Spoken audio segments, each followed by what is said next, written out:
En el momento en que decidamos decir sí a la minería, ese día vamos a decir sí a quitarnos la matriz y no volver a tener nunca más hijos. Pero si realmente somos mujeres, madres, hijas, abuelas, tenemos que defender lo nuestro. Nos cogieron, nos secuestraron, nos golpearon terriblemente ahí. Hace un mes que nos quemaron unas viviendas. Llegan las policías, amenazan a todas las personas.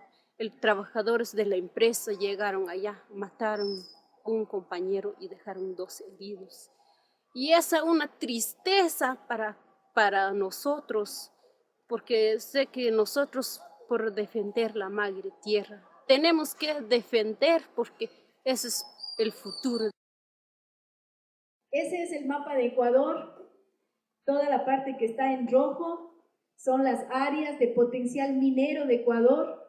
Ecuador está ahorita a la venta, así de simple, a la venta, ¿no? Al mejor postor. Y al interior hay una gran resistencia de las comunidades todavía, a pesar de la represión, a pesar de la persecución, a pesar de la criminalización. Hemos tenido compañeras enjuiciadas, que están enjuiciadas por terrorismo organizado, pero si somos campesinas del pueblo, ¿cómo vamos a ser terroristas?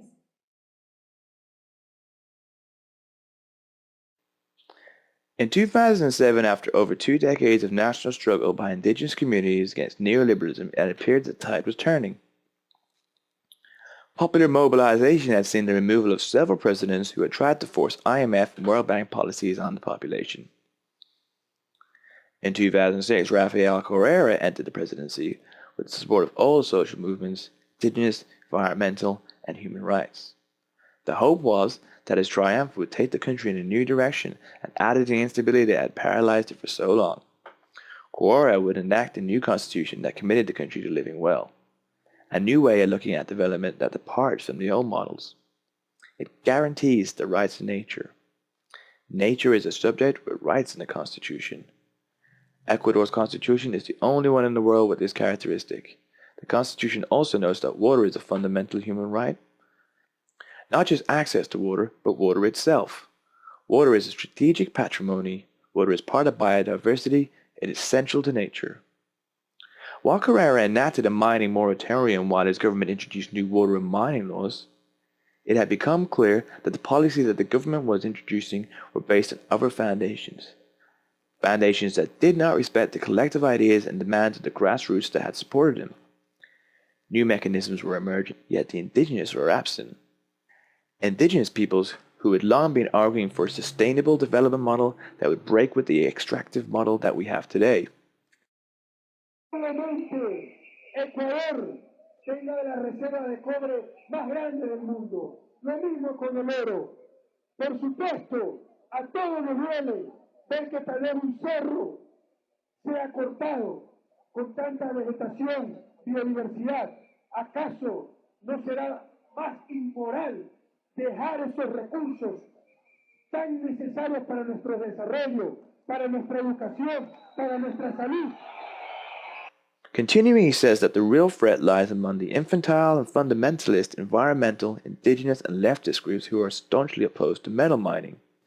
Yet in Ecuador, agricultural production, communitarian agricultural production, has been one of the principal axes of well-being because these agricultural products meet the food needs of those living in cities. But now, investment is moving out of agriculture and going towards natural resource extraction. To understand why Ecuadorian society is so fundamentally divided and left with such limited options, we need to look to the structural problems created by its past. As Marx notes, the arrivals of the European colonial powers was at a time of great change in the world. Precious metals themselves were the medium of payment for Renaissance Europe. In all, figures suggest that the gold and silver extracted from Latin America functioned as the thrust for the Industrial Revolution. At its high point in the 18th century, over 50,000 pounds of gold was arriving in the city of London per week. Of the capital that remained on the continent, most was squandered by the foreign managers on European luxuries rather than on diversification. The devastation, though, was not just limited to the economy. Philip II of Spain noted that by 1581, A third of Indians had been wiped out, shattering the Inca Empire. Mines required massive displacement of people, forced labor claimed countless lives, and destroyed collective farming. Miners also turned to overconsumption of cocoa and pure alcohol as a cheap alternative to the food they could not afford, and to alleviate the misery of their work conditions. They were also forced off the land into arid mountains and in the middle of the deserts. While the Indian population as a whole suffered, colonization also brought a certain set of gender ideals that was pervasive through its institutions and would have a coercive effect on indigenous people to the detriment of women. As the peasant systems were merged with capitalist modes of production, modernization tendencies of the colonists would overcome traditional ideas in the area of resource control, leading to the reproduction of patriarchal socio-cultural systems. The end result being that women in the developing world would lose access to the means of production and to productive decision making. Looking at the history of gender relations in Latin America, evidence has shown that pre-Inca elite women had access to land rights and inherited land. During Inca times, they held land rights that were the equivalent of men, and it has been suggested that they held economic roles of importance linking local to national government.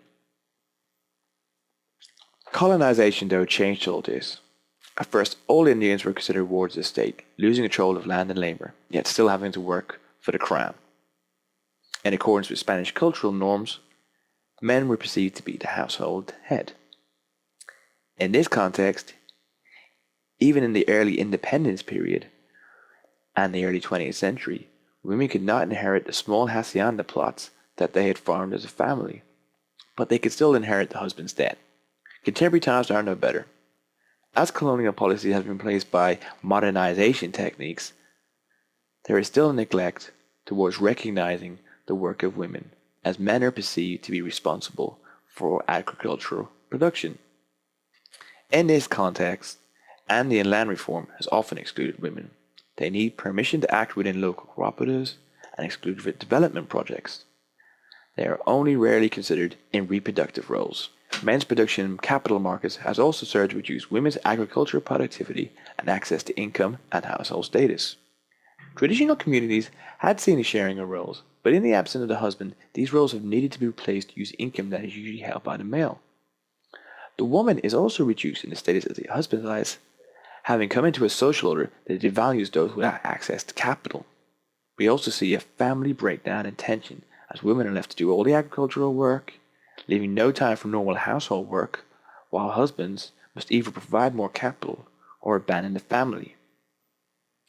Yet, in indigenous communities in Ecuador, there are still last remnants of more equal gender relations, where shared inheritance of wealth and land persists, especially in areas where land was not exploited. Traditional norms have also started to equalize ownership as the second generation enjoyed post-colonial land reform, while structures introduced by the state have failed to reproduce patriarchy due to weakness and distance of the government. In most cases, capitalist structures have penetrated, but it is the reproduction of strong cultural norms that have allowed women to maintain their place in these communities. Yet, continued incorporation into the capitalist system through neoliberalism and structural adjustment program first introduced in the 70s continue to threaten. One of the big changes with continued modernization and neoliberalism is that mining in Ecuador has moved from an expensive, low-profit industry to one where high profits are guaranteed. Before, mining methods meant underground mines that required much capital investment and were dangerous to workers while being taxed heavily by the state. New methods and the retreat of state have seen the re-emergence of multinational corporations in pursuit of profit, yet these new methods have horrific effects on the ecosystem. One example is the Shuar, who would suffer encroachment in the late 90s. In 1998, peace was reached between Ecuador and Peru, stabilizing the border region. This provided the stability that mining corporations desired for a long time to commence operations. By 1999, companies had already begun to move in, taking advantage of splits within the Shuar community, with Corriente Resources gaining a 5-year development project by early 2001. Yet the incorporation of the Shuar into the capitalist means of production led to much tension, and within 1 year, the Shuar Local Federation had broken the agreement.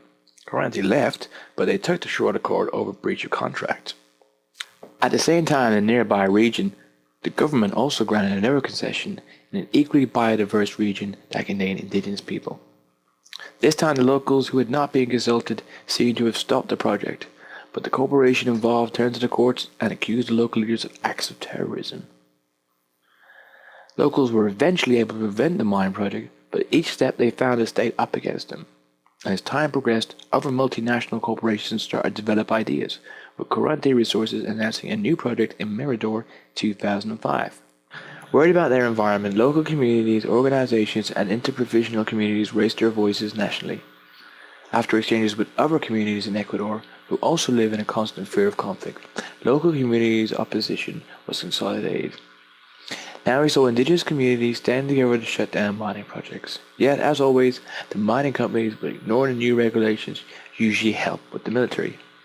But, at the same time around the country, the impact of neoliberalism eventually brought the country to a standstill as protests led by CONAI, the country's biggest indigenous movement, spread nationwide, bringing down yet another president. Yet Correa has not produced the results the indigenous people were looking for. On May 28, 2008, CONAI as such broke from the government.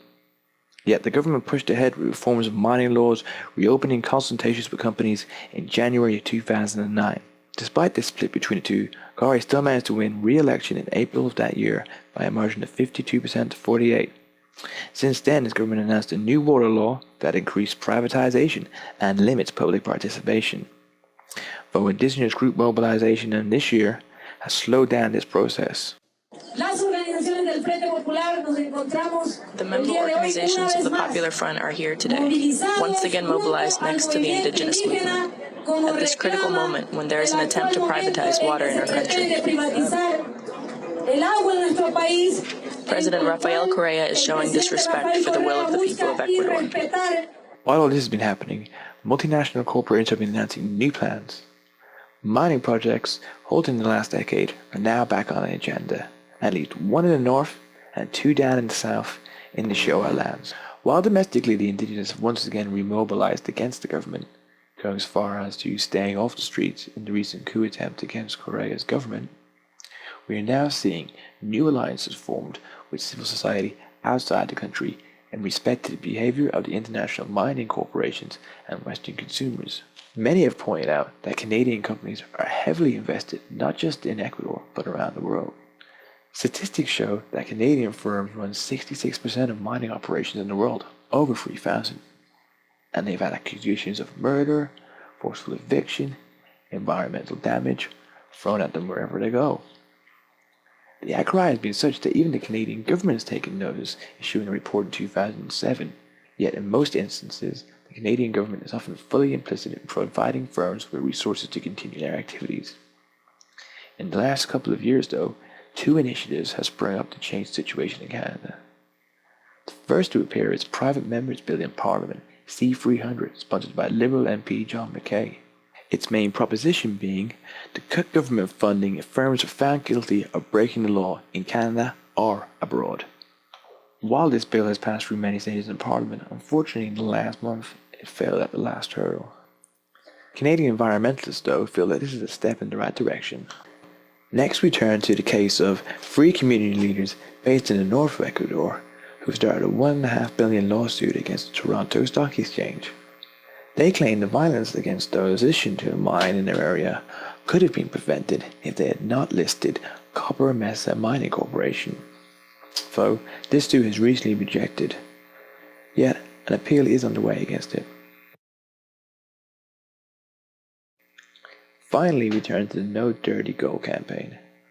This is a joint project between Oxfam and Earthworks. The goal being to force change on the mining companies by educating consumers and convincing retail and wholesalers to only purchase gold that has been certified and meets their golden rules. When I was a kid, I learned that there was a large company that was going to create a big development in one part of the jungle.